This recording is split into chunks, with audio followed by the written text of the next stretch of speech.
بسم اللہ الرحمن الرحیم۔ اللہ تبارک و تعالی نے نماز کو اسلام کے ارکان میں سے ایک بہت اہم رکن بنایا ہے۔ ہم سب جانتے ہیں کہ نماز ان عبادات میں سے ہے کہ جن میں اللہ تبارک و تعالی کا خاص قرب نصیب ہوتا ہے۔ اگر ہم یہ دیکھیں کہ صرف اسلام ہی نہیں بلکہ دیگر جو مذاہب ہیں، جو اس سے پہلے بھی مختلف قومیں گزری ہیں، ان قوموں میں بھی ایمان کے بعد سب سے زیادہ اہمیت نماز کو دی گئی تھی۔ اگرچہ نماز پہلے زمانے میں کم ہوا کرتی تھی، ان کا انداز مختلف ہوا کرتا تھا، تعداد مختلف ہوتی تھی۔ پرانے زمانے میں پرانی امتوں پر 2 نمازیں فرض قرار دی گئی تھی، جبکہ اللہ تبارک و تعالیٰ نے ہم پر 5 نمازیں فرض کی ہیں اور اس کو بہت زیادہ اہمیت دی ہے۔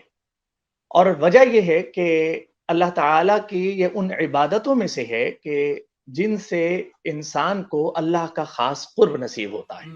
اگر ہم غور کریں کہ اسلام میں ایمان کے بعد اہم ترین جو تعلیم ہے وہ نماز کی دی، کسب حلال بھی اسی طرح ہے، لیکن نماز کو بھی خاص اہمیت حاصل ہے۔ اور اس کے جو ارکان ہیں، اس کے شرائط ہیں، اس کے جو آداب ہیں، ان کو دیگر عبادتوں کے مقابلے میں خاص اہمیت حاصل ہے۔ اس کی تعلیمات بھی زیادہ ہیں، اس کے متعلق ہدایات بھی زیادہ۔ جناب رسول اللہ صلی اللہ علیہ وسلم نے اس کی اہمیت بیان فرمائی۔ اللہ جل شانہ نے قرآن کریم میں جا بجا اقیم الصلاۃ کے الفاظ استعمال فرمائے کہ نماز قائم کرو۔ جناب رسول اللہ صلی اللہ علیہ وسلم نے بہت ساری احادیث نماز کو قائم کرنے سے متعلق بیان فرمائی۔ یہ ساری باتیں ہمیں اس بات کی تعلیم دیتی ہیں کہ اس فرض کو جو اللہ تبارک و تعالیٰ نے ہم پر کیا ہے، اس کو ہم سب نے ادا کرنا ہے۔ آپ دیکھیے کہ حضرت سرور دو عالم صلی اللہ علیہ وسلم نے اس دنیا سے رخصت ہوتے وقت جو آخری وصیت فرمائی، ان کے الفاظ پر آپ غور کیجئے تو اندازہ ہو جائے گا کہ اس نماز کو کتنی اہمیت حاصل ہے۔ آپ علیہ الصلوۃ والسلام کے وہ الفاظ احادیث میں مروی ہیں کہ آپ صلی اللہ علیہ وسلم نے اس دنیا سے رخصت ہوتے وقت جو بات ارشاد فرمائی اور نصیحت فرمائی، وصیت فرمائی، وہ یہ تھی کہ الصلاۃ وما ملکت ایمان۔ امت کو یہ تعلیم تھی، امت کو یہ پیغام تھا کہ دیکھو نماز مت چھوڑنا، نماز کو اپنی زندگی میں اپنانا، نماز کا فرض ادا کرنا، نماز کو مت چھوڑنا۔ وما ملکت ایمانکم، اور جو تمہارے ماتحت لوگ ہیں، تمہارے خادمین ہوں، تمہارے ماتحت لوگ ہوں، ملازم، ان کے حقوق کا خیال۔ ایسا نہ ہو کہ کہیں انسان نماز کو چھوڑ دے، ایسا نہ ہو کہ کہیں انسان اپنے ماتحتوں کے حقوق کو چھوڑ دے۔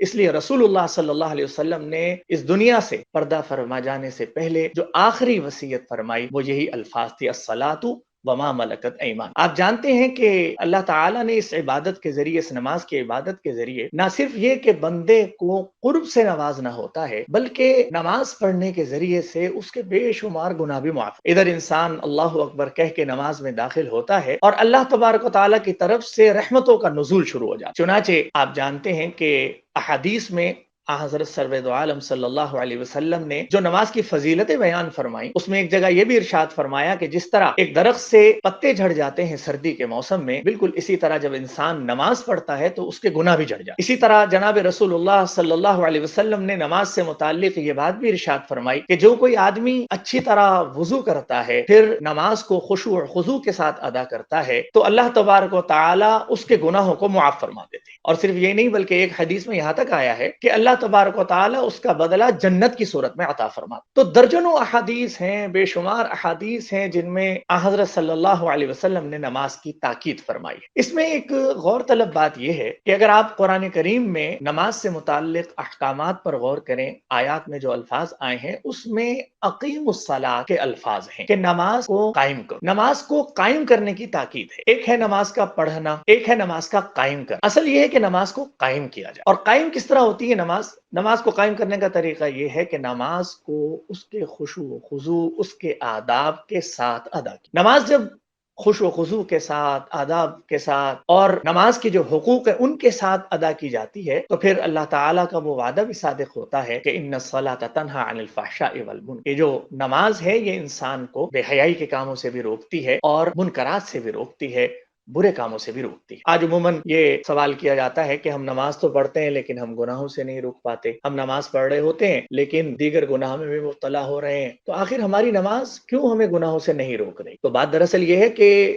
اس وجہ سے یہ حاصل نہیں ہو رہا کہ ہم نماز کو قائم نہیں کر رہے، ہم نماز کو پڑھتے ہیں، جبکہ نماز قائم کرنے کی چیز ہے۔ قرآن بار بار اقیم الصلاۃ کہہ رہا ہے، اقیم الصلاۃ کہہ رہا ہے، تو نماز کو قائم کرنا ہے۔ اور قائم کرنے کا مطلب میں نے آپ کو بتایا کہ قائم کرنا دراصل نماز کو اس کے حقوق، اس کے آداب اور رعایتوں کے ساتھ نماز ادا کرنا۔ اور پھر یہ بات بھی ہمیں ذہن میں رکھنی چاہیے کہ اللہ تبارک و تعالی نے اس نماز کی عبادت کو ہمارے لیے اتنا اہم بنایا ہے کہ یہ ہم پر فرض ہے، ہر عاقل بالغ مسلمان پر یہ نماز فرض ہے۔ اس میں کوتاہی کرنا، اس میں جان چورانا کسی صورت میں بھی جائز نہیں۔ آپ جانتے ہیں کہ مختلف کیفیات، مختلف حیاتوں کے اندر، یہاں تک کہ انسان بیمار بھی اگر ہے تو اس میں بھی نماز ادا کرنے کی تعلیم ہے کہ نماز پڑھ، کھڑے ہو کے نہیں پڑھ سکتا بیٹھ کے پڑھ لے، بیٹھ کے نہیں پڑھ سکتا لیٹ کے پڑھ لے، لیٹ کے پوری طرح ادا نہیں ہو رہی اشاروں سے پڑھ لے۔ اللہ تبارک و تعالیٰ نے اس میں آسانیاں بھی رکھی ہیں، لیکن یہ ساری تعلیم یہ بتاتی ہے کہ نماز ہے کتنی ضروری۔ اور ہمارے معاشرے میں بعض اوقات ہمیں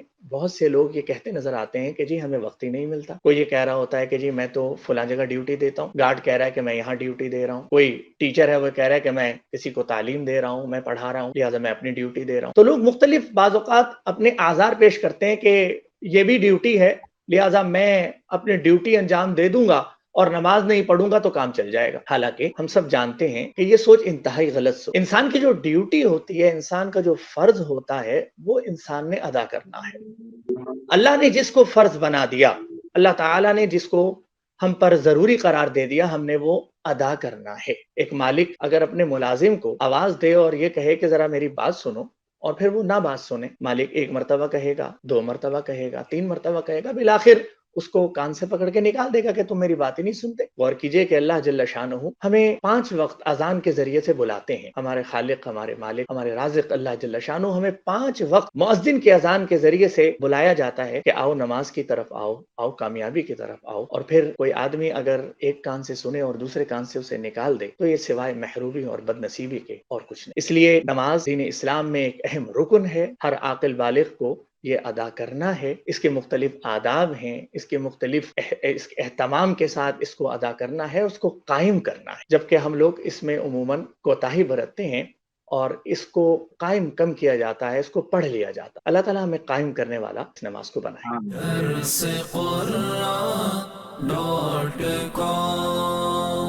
www.darsequran.com